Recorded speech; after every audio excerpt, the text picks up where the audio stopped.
After so long of this movie supposed to come out, reshoots, everything, so much happened. I have finally watched the brand new Matt Reeves, Robert Pattinson, the Batman movie. Boy, oh boy, I've been wanting to do this review forever. I was supposed to do it last night, but AMC messed me up. They messed up. Their IMAX projector wasn't working, so today they gave me Dolby tickets. I love Dolby. Let me just get into it. This is one of the greatest comic book movies of all time, but it's not just one of the greatest comic book movies of all time. It is also one of the greatest movies I've seen in general. I love movies. I grew up loving movies, and this, I haven't seen a good detective noir film in so long, and let me tell you, this movie has vibes from Zodiac. It feels like a Fincher movie. It feels like Seven. It feels like everything from a detective noir story, but it's not just that. I'm telling you this right now. I've grown up loving Batman my entire life, whether it's the animated series, the Batman animated series with Kevin Conroy, the Arkham Knight games, the Justice League animated series. I've grown up loving Batman my entire life, growing up with the Dark Knight trilogy, loving Ben Affleck's Batman, who was my favorite Batman. I don't know about it yet anymore, but I grew up reading the comics, The Dark Knight Returns, and The Long Halloween, and all these great stories of Batman. And I watched this movie, and for the first time, I can say this: this is a Batman I grew up with. This is a Batman who I grew up with. One of the things I loved about Batman is the story of trauma and what trauma does to you. But not only that, but the fear he once felt as a kid, he now implements on criminals. And let me tell you, no spoilers, by the way, no spoilers in this review, but the first 20 minutes of this movie, in the first 20 minutes, they quickly tell you, they establish that Gotham is a city no one ever wants to be in. Look, I love, the Ben Affleck Batman, the Michael Keaton Batman iteration. I loved the Christian Bale iteration, but none of them ever made me feel fear being in Gotham, especially the Dark Knight trilogy, where it felt more Chicago-like. One thing I love about this movie is that it establishes that Gotham is such a crap hole. It is a place you do not want to be with. If you have the chance of leaving Gotham, you leave in the first minute you have. And I love how this movie establishes that. But it establishes two major things. Number one, it establishes that there's a serial killer on the loose known as the Riddler, and he's out there murdering people. But the other thing they also establish is that Batman has implemented fear in Gotham so much that the criminals are fearful. And what I love about this movie is, in the beginning, when you see the criminals and all that, you feel fear for Batman. I've never felt fear for a live action Batman. I felt fear for the animated series. I felt fear in Batman Year One animated movie. The only time I ever felt fear was probably the beginning of BVS, when you see Batman saving the human traffickers and they close the cage and they're like, no, no, no, no, that thing's still up there. In this movie, I genuinely felt terrified when all you heard was, and it was the boots of Batman and him walking, and he's vengeance. He is going to brutally beat the living crap out of you. And the action in this movie completely gave you all that. It gave you a Batman who is not holding back. He's going to brutally beat you to the point where you wish you were dead. And this movie does establish that this Batman doesn't kill. That's one thing I like. Well, another thing I liked is they don't show, I don't think this is a spoiler, so don't worry. They don't show you Thomas and Martha Wayne's death, but they do often bring it up, but they never show you. And I love how this movie isn't just an origin story of how Batman starts. It starts off with, this Batman's been there for a year. This is still an inexperienced Batman. He's still trying to, talk with Commissioner Gordon. But what I love about this story is this genuinely is a murder mystery, Zodiac killer like vibe, kind of like a Fincher movie like Seven. This movie establishes itself as a movie, a murder mystery. This is not just your average comic book movie. And look, I heard some reviews saying that they're surprised this movie got away with an R rating. And at first I'm like, there's probably like one or two scenes. No. This entire movie, I genuinely, when the movie ended, I'm like, wait, that's PG-13. I mean, there are some scenes they cut away. You don't see the blood. There's one F-bomb. It's actually really, really close to the beginning. And they kind of, the movie feels so R-rating. And, a lot of people complain about movies being PG-13, or at least comic book movies. And let me tell you, this movie is the example of, you don't need to go R rating. You can do a lot with PG-13. There's a lot of it in this. There's a lot of killing. There's a lot of this. There's a lot of blood, brutality. There's a lot of that. I mean, obviously you don't see boobies and you don't really hear a lot of curse words, but that's about it. It's really about it. And the Batman was everything I wanted it to be. There's so much to praise about it. The story, Robert Pattinson. Let me talk about Robert Pattinson. Robert Pattinson steals it. Now I'm gonna say this right now. I gotta rewatch this movie. I gotta go book some tickets or whatever. I don't know who to consider as my favorite live action Batman. It's either Ben Affleck's Batman or Robert Pattinson's Batman, and Robert Pattinson's now on that list. I think Robert Pattinson's a better Batman than Christian Bale. I think he's better than Michael Keaton, Val Kilmer, George Clooney, Adam West. I think he right there is at the top with Ben Affleck. I still don't know, but to be fair, Ben Affleck and Robert Pattinson are two completely different Batman, so it is going to be difficult for me to establish which one is my favorite Batman.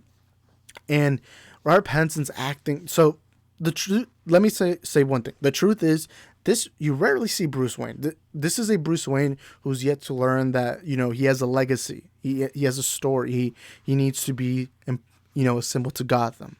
In these other movies, you have the Bruce Wayne persona and you have the Batman persona. In this movie, Bruce Wayne is a lot like Batman, to the point that when you see Bruce Wayne without the bat suit and all that, you still feel like that's Batman. And that's one thing I've always established, that's always been established. Bruce Wayne died in that alleyway as an 8-year-old boy. Bruce Wayne died that day and the Batman was born. Bruce Wayne is Batman. There's even a quick line in this movie that they establish the real mask is Batman, not Bruce Wayne. And there's so little. So I'm not joking. In the beginning of this movie, you go quite some time without seeing Bruce Wayne's face. That when you eventually see him with his mask off, it kind of feels weird in a way. This movie has so little of Bruce Wayne, and I think any hardcore Batman fan is going to love that. There's so much of Batman. It's a Batman-oriented story, and I love that. I love that it established that. And I know some people want to see that Bruce Wayne, billionaire playboy, kind of persona, but I love how this movie was realistic and telling you, in real life, Bruce Wayne would be this damaged, traumatized soul. And there's even points in this story they're trying to tell you that Bruce Wayne wants to be normal. He wants to be a regular human being. And they even challenged that position to him, about him having all this privilege he never knew he had.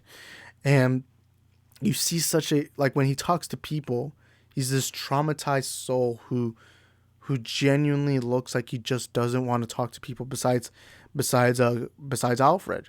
And I love that. And even when he's Batman, you still feel that kind of persona. And that's something this movie established. I know I bring it up so much, but this movie establishes so well that people look at Batman as a freak. They look at him as especially the first 20 to 30 minutes of this movie. Anytime Batman shows up, people are like, the cops are like, oh my God, what's he doing here? And then with criminals, even when he wasn't there, they would look at the shadows and they'd be like, okay, he could be there anytime and all that. And I won't even lie to you, he gave me Rorschach vibes from Zack Snyder's Watchmen. At the beginning, he narrates, in the beginning.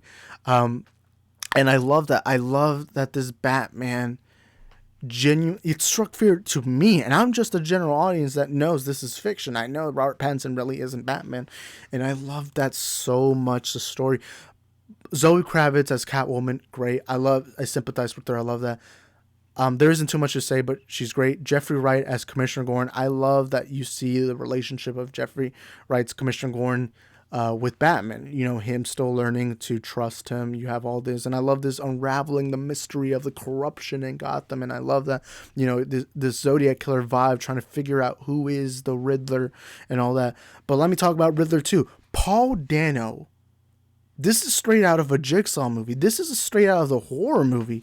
Anytime Riddler's on screen, especially in the Riddler persona, you feel genuine fear.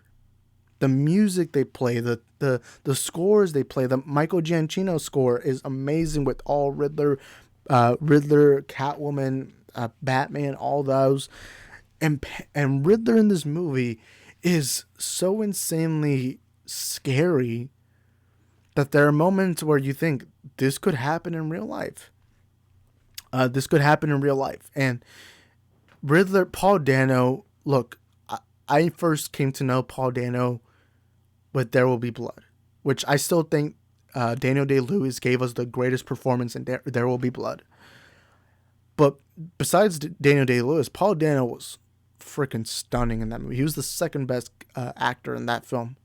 And in this movie, Paul Dano, chef's kiss.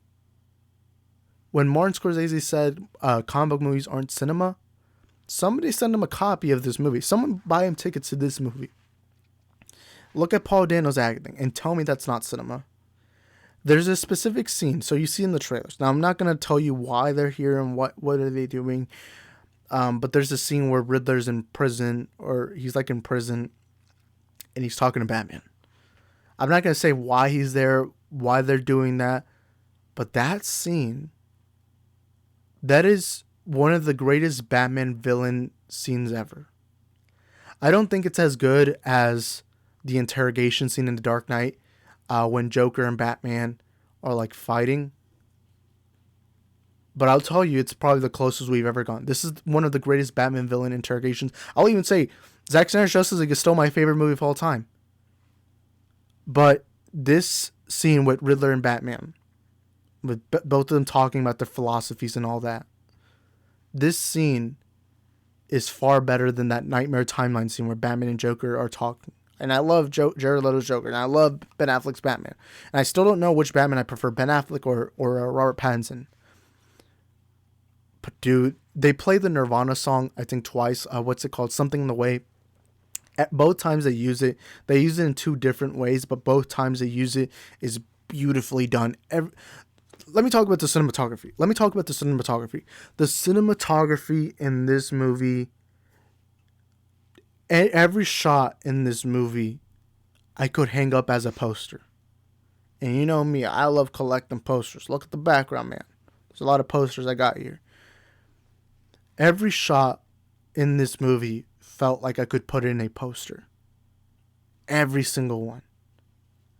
And it kind of reminds me of Quentin Tarantino's movie Hero with Jet Li. In that movie, that's one of the greatest shot movies I've ever seen. And to me, the Batman has that kind of way. It felt like Zack Snyder-ish, where every frame I could hang up as a poster. Now let's talk about Colin Farrell's Penguin. Now, prior to this, Colin Farrell had said he doesn't have that many scenes. I think he said there was a total of 7 minutes. Every scene he's in, he is unbelievably good. And I forgot for a while that that's Colin Farrell. Penguin in this movie, that felt like it was longer than 7 minutes. That felt like 20 minutes.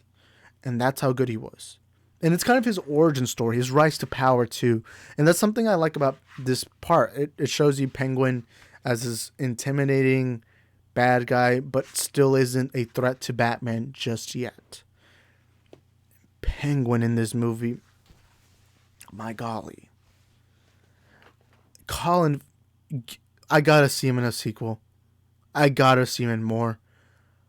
I remember when he first said that he was going to show up very little. I was disappointed, but I'm not anymore. Watching this movie, I'm like, holy crap, he has a lot of scenes. He has a lot of scenes in it. He's not a major contributing factor to the movie, but they're clearly setting up a rivalry between Penguin and Batman. And I'll say this is probably the greatest iteration of the Penguin I've ever seen. In the comics, movies, everything, Colin Farrell gave me what I wanted from Penguin. Not just a stereotype fat guy, but, a mob boss, someone who you felt intimidation. And by the way, something that a lot of people kept saying that the trailers were spoiling too much, that the trailers showed us too much, especially when they dropped the third trailer for The Bat and the Cat. Let me tell you, that's all a lie. I watched the trailers and I watched the movie. There's a lot that they hid, especially this big unraveling mystery. They hid all of it.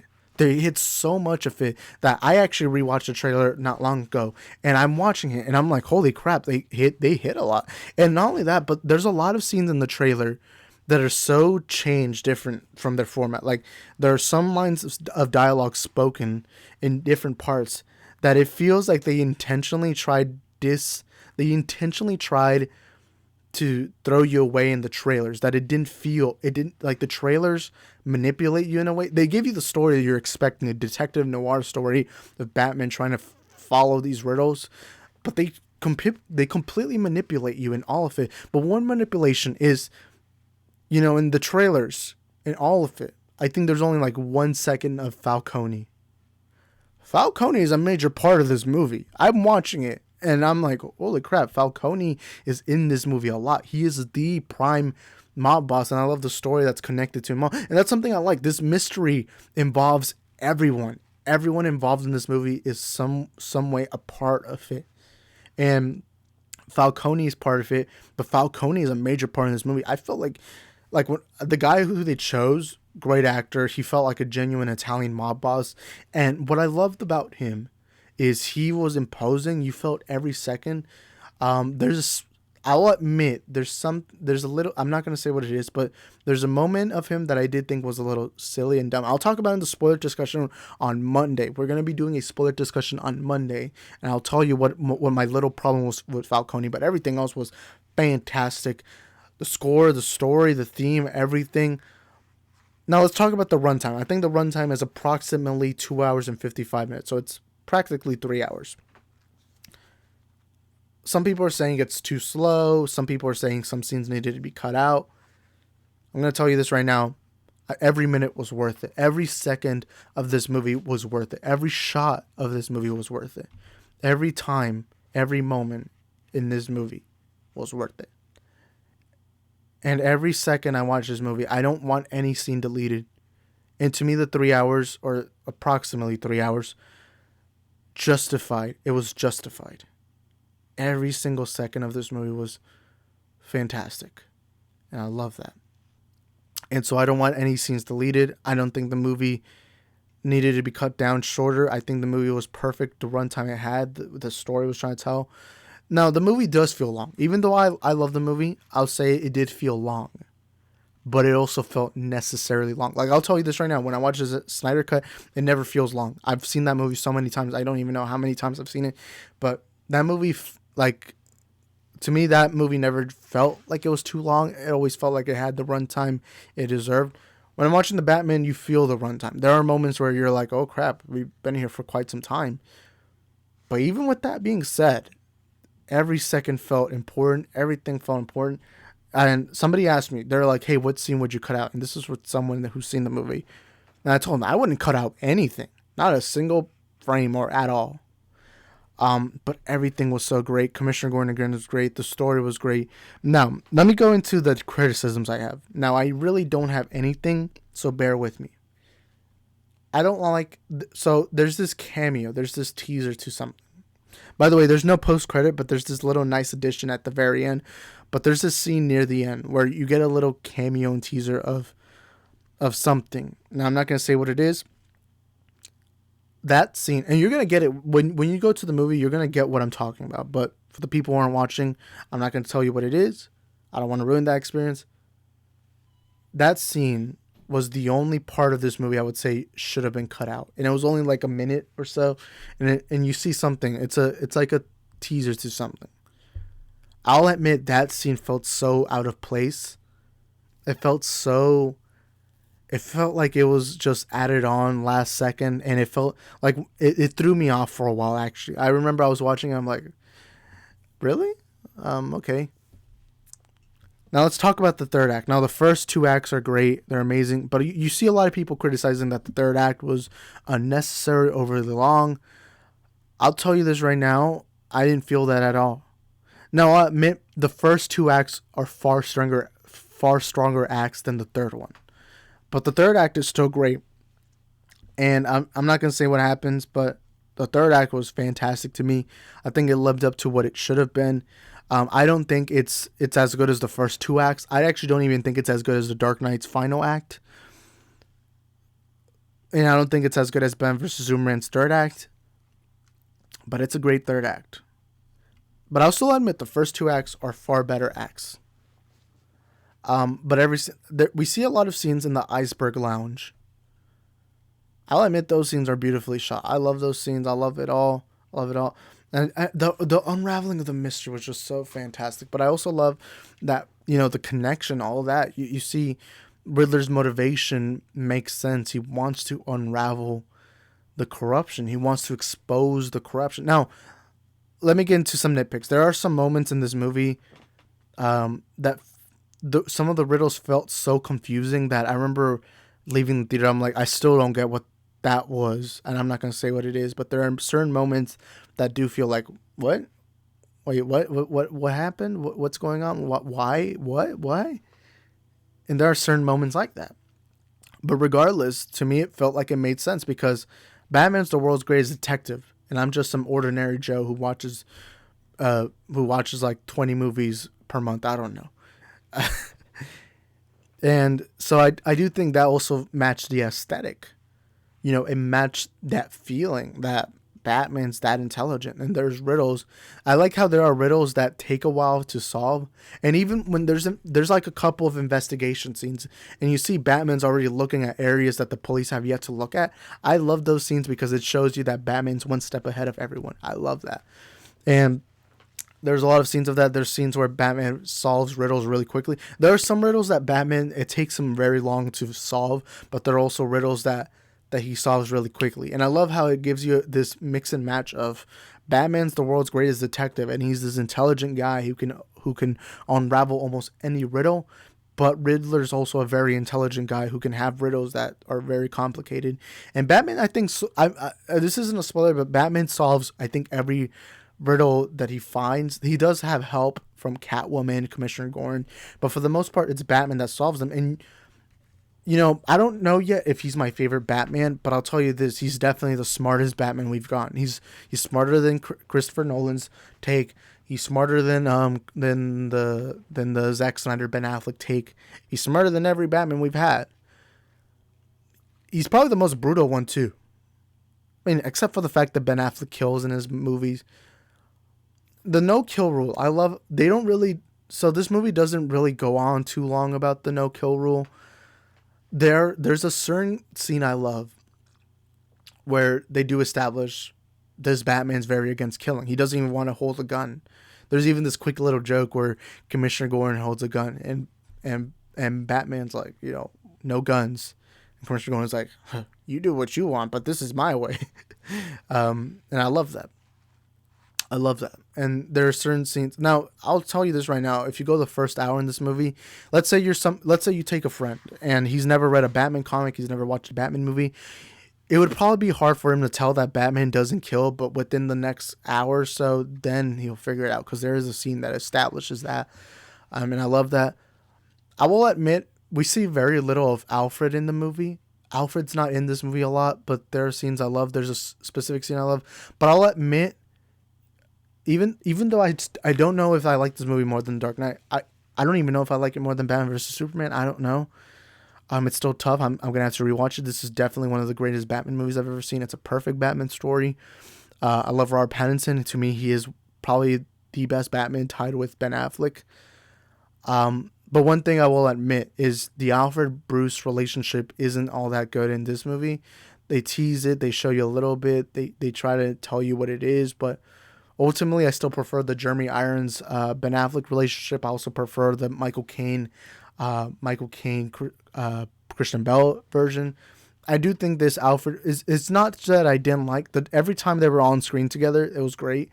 But I felt like this movie tried showing you more. Like there are more scenes of Batman and Catwoman, and Batman and Commissioner Gordon than there are of Batman and Alfred. Also, the identity thing. I won't say what happens. But Batman's very keen on keeping his identity secret, which is what Batman should do. And, Alfred is the one who knows. He's probably the only person who even knows his identity. But there's so much I loved about this movie. I'm genuinely left speechless. And I think it is not just one of the greatest comic book movies of all time. It is one of the greatest movies in general. In general, I think this is one of the greatest movies of all time. I cannot wait for a sequel because they clearly tease sequels in this. It's everything I wanted, and it gave me Batman animated series vibes in a way I never expected a Batman movie to ever do. It gave me vibes of Arkham Knight. It gave me everything. It gave me nostalgia of a time where I genuinely felt fear of Batman. Like I'm not lying when I say this, but the first 20 to 30 minutes of the movie, there's specific scenes that happen that when I see Pattinson's Batman, and it actually, when Pattinson shows up in his full suit for the first time, I'm genuine, like, I'm walking the other way. And I've never felt that about any Batman. And it felt kind of like the opposite of The Dark Knight at the beginning. You know, in The Dark Knight, how it starts off, you see multiple Batman, and you see that Batman has struck hope in Gotham for the first time ever. And you have that sense of this Batman is a symbol of hope. I love how in this movie that's not earned until the very end. But I also love how the beginning has kind of an opposite effect where instead of imposing hope, he imposes fear. He imposes that criminals, if you're out there, I'm going to completely beat the living crap out of you. The action. Now, let me talk. This is going to be the last thing I say. I feel like I've gone so long in this review. It's just I have so much to say.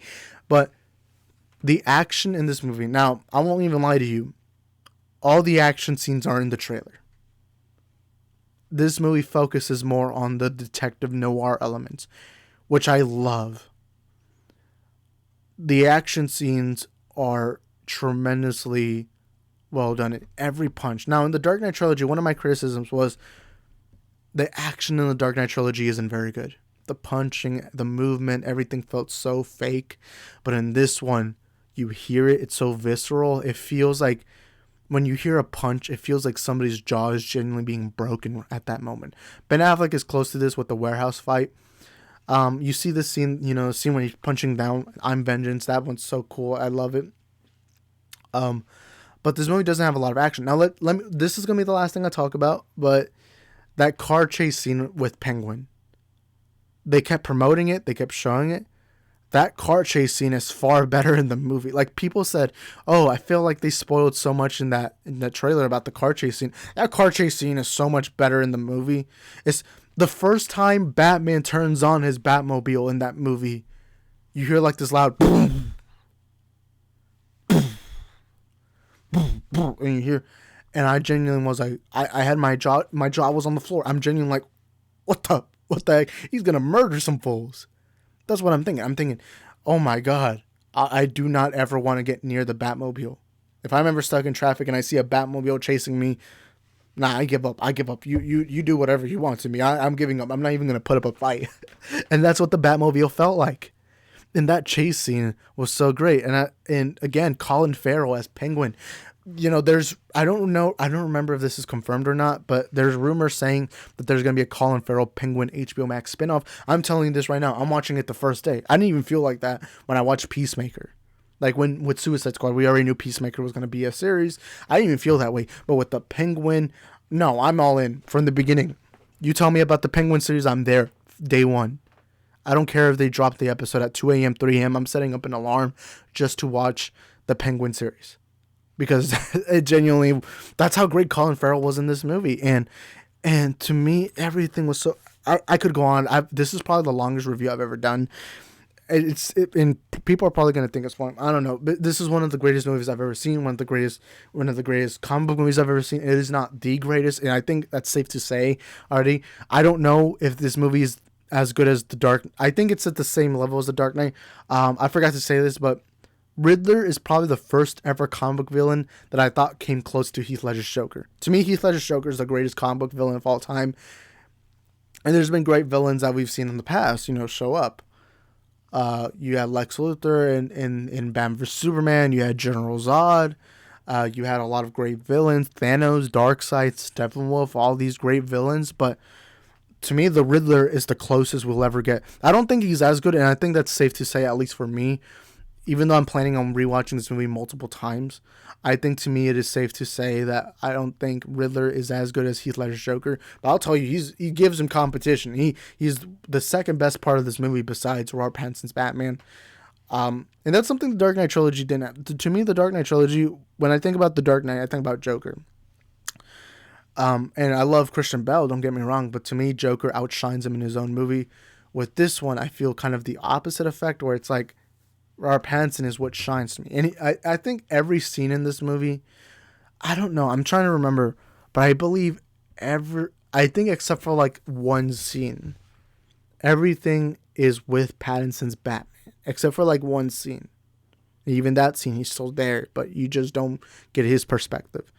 He does narrate the movie. I will say, I do find it weird that he narrates at the beginning and the end of the movie, and he even writes in a journal. And it felt very Rorschach-like. So if you're a fan of Rorschach from the Zack Snyder Watchmen movie, you're definitely going to love what they do with Batman in this, especially the first 30 minutes. But he does feel very Rorschach-like. But I will say, I find it weird that he narrates at the beginning and the end, and then that's it.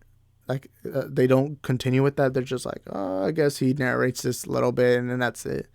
But overall, this movie is fantastic. I'm definitely going to have to do a second review just so I can give you my more in-depth. I cannot wait to talk about the spoilers. This is the longest review. We've gone 30 minutes. Dude, I cannot believe it was such a great movie. It's a masterpiece. And I don't say that often. I rarely call movies masterpieces, but it's safe to say to me already that this movie is a masterpiece.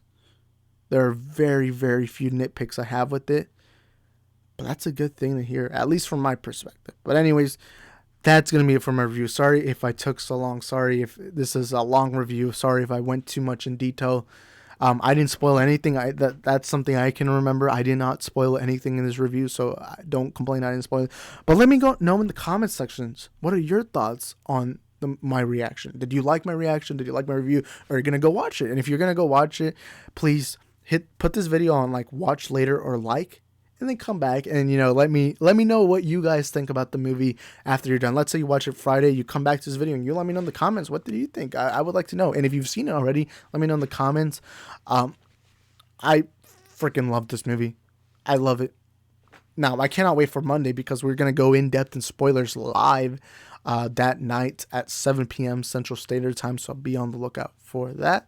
Thank you guys for watching this video, and I hope you guys have a great rest of the night. I don't even know when I'm going to be uploading this video, but yeah, I'll see you guys next time. Peace.